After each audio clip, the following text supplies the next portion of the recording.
Hi, my name's Hank, and I love art. And if you enjoy art and it makes you happy, then I'm happy for you. This video is about a painting I made and the process I went through to make that painting. This is Isabel, who's helping me with this, and there's one of the storyboards for this in her hand, this video. Now, we're going to talk about this particular painting, which had a direct influence on the portrait, Jeff's portrait, that the video's about. Connie and I were talking about the fact that there's a sense of structure as my fingers are outlining, and a sense of depth, perspective behind these figures. Yeah, I was thinking it would look quite futuristic. They're like because they're made out of mannequins, I guess they're just like super bodied people. So this painting was made by a man named Chirico. I'm doing the best I can to pronounce the name, okay? But his name is Chirico. And what happened was I began being influenced by his work. I admired it. I saw something about myself in his work that I wanted to develop and learn about myself by studying his work. He has this surreal sense of beauty.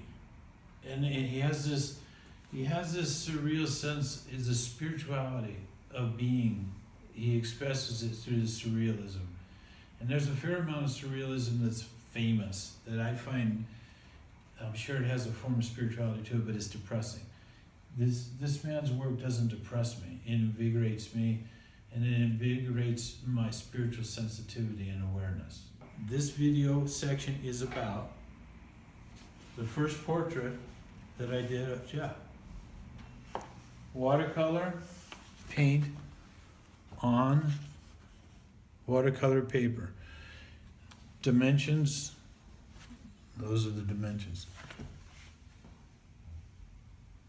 I work from a photograph Jeff sent me.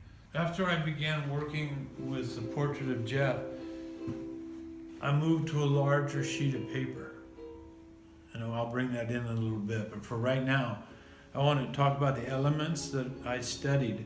This study right here attracted my attention to fit in the composition with the portrait. So then I went over here and I began doing a series of studies that were to be smaller, that were to fit right beside the portrait.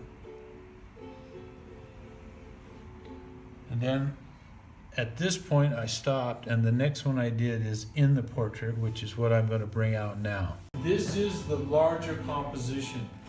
This is where, after I finished that portrait of Jeff, I brought Jeff into this piece of paper and began the painting with his face, his neck, and his shoulders, and his clothing with that delightful hat.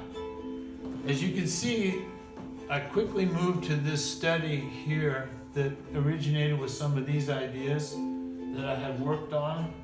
I brought that in, and at this point, I then moved back to the work of Chirico, which we'll talk about in a minute, in order to derive these ideas, these inspirations for the framing, this type of framing. And I also decided to bring in some of my work from the Retiro, which is this landscape painting that's the background. Now, I have been working in the Retiro for the last year. And sometimes I bring stuff out of the Retiro that really moves me. Here's an example right here of one piece I did in the Retiro. It's an oil painting on canvas. This gives a sense of at least one element, and that element is this element right here in the watercolor painting, this tree. It's 3 trees. Now, the frame is what I was talking about, how that element of structure came into the painting. I had been looking at the work of Chirico and really admiring and feel very impressed by his use of framing in the context and in the surroundings and in the matter of the painting where the portrait is the central focus, and how much the composition is created by the frame. I felt inspired by this. And I turned to this work after having put Jeff's picture in. His head, his hat, his body, his neck, his shirt, his collar. And I brought this frame in, knowing that I was placing a landscape here and knowing that I wanted to bring powerful color out. So I gave myself, by using the idea of the frame, by using the structure of the frame, the composition of the frame, I gave myself the space to fill with color. And that filled the painting with the vitality of the color and made it exciting and interesting to me. And that is the step in the direction of spiritual expression. This is the painting I did in the Retiro last summer. The Retiro being the park on the other side of Calle Alfonso XII in Madrid. This is a formal garden. There's a great deal of structure to it. This is topiary. It's a form of topiary. This is an incredibly sculpted hedge. And this is another form of topiary. Both of these really interesting, with these flower beds and paths that move amongst the flower beds. And in the background, these incredible trees. I found in the park a South American redwood tree.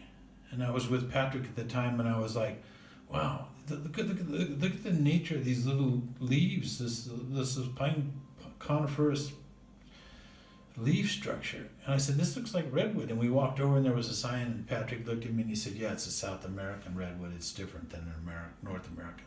So there was this really cool, playful, botanical thing going on within the beautiful formal structure of the park.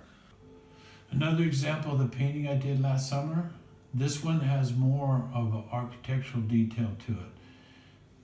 There's the topiary work with the plants, the hedges, and then there's the paths and the flower beds and this pedestal-like structure and the bench.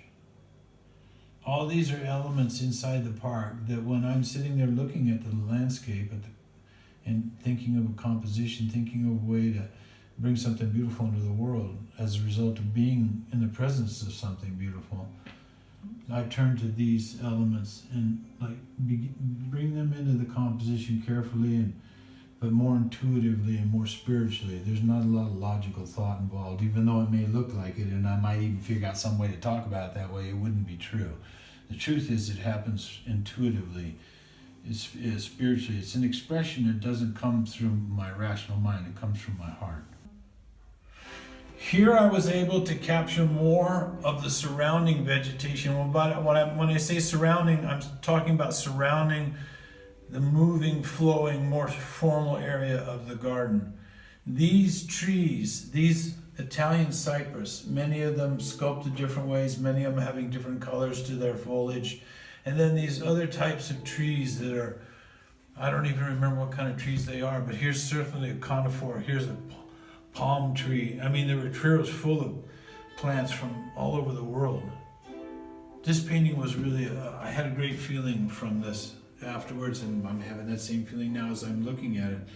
That's one of the wonderful things about painting, is you save feelings and you can revisit them.